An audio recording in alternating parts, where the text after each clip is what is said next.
How Nike builds its brand into a $35 billion cognitive shortcut.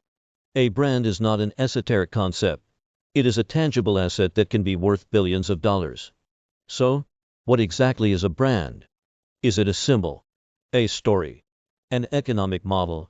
In a world with more than 500,000 brands competing for attention, where humans are exposed to 5,000 brand messages per day, where the human brain consumes 11 million bits of information every second, a brand is a shortcut that helps people process and understand the meaning behind logos.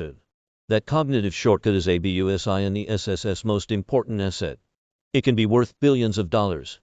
How those brands are valued has gone through revolutionary change in recent years.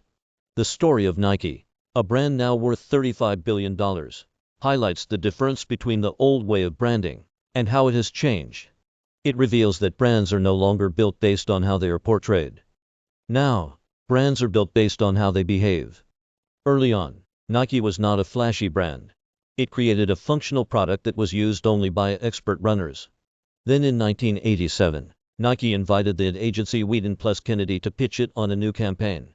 The night before the big pitch, Dan Wheaton came up with Nike's legendary tagline. He grabbed a stiff drink and turned on his TV to relax.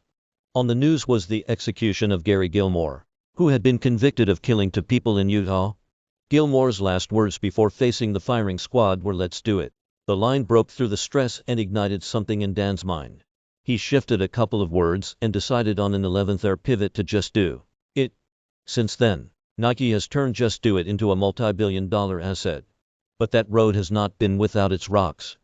In fact, Nike almost lost it all in a moment that highlights how transparency has changed the game from the old image-based world of branding to the new world of behavior-based branding.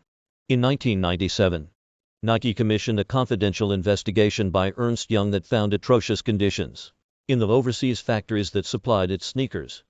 The report was leaked to the New York Times and then made headlines everywhere. Nike didn't own the factories.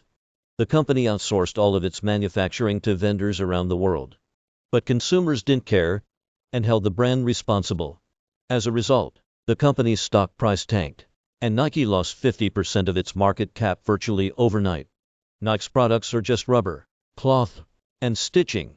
The swoosh, "Just Do It" slogan and superstar endorsements create cognitive shortcuts to the company's values and its promise of integrity and quality. Suddenly, those shortcuts were telling a different story. Who wants to be associated with a brand that hurts women and children? But here's the part of this story that I love. Nike changed. The company completely overhauled its supply chain. In 2005, Nike embraced transparency and released a global database of more than 700 factories. This wasn't required by law. It was a proactive step that signaled a dramatic shift from the brand's previously opaque supply chain. Nike decided to take a leadership position in ethical outsourcing in the industry. Soon, Timberland, Puma, Adidas, and Reebok followed the brand's lead, ultimately shining a light on their supply chains and the treatment of their global workforce. Environmental impact statements soon followed. Nike's brand and financial value recovered and then grew exponentially, proving that you can't use PR or advertising to get past a brand crisis. You actually have to change your behavior. Nike also proved that successful branding in the age of transparency isn't simply about strong ethical behavior. It's about marketing with a point of view.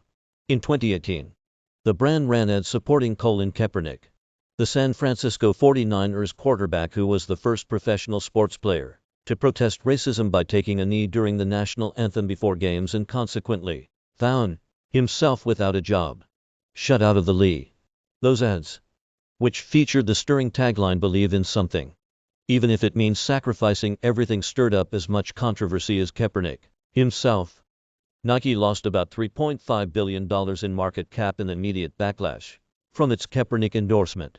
Media pundits declared that the brand would suffer severe long-term damage.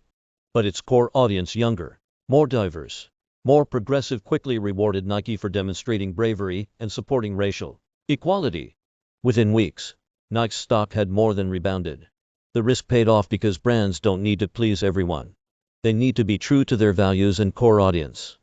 Excerpted from Exponential Transform your brand by empowering instead of interrupting by Jeff Rosenblum. pp. 87 to 90.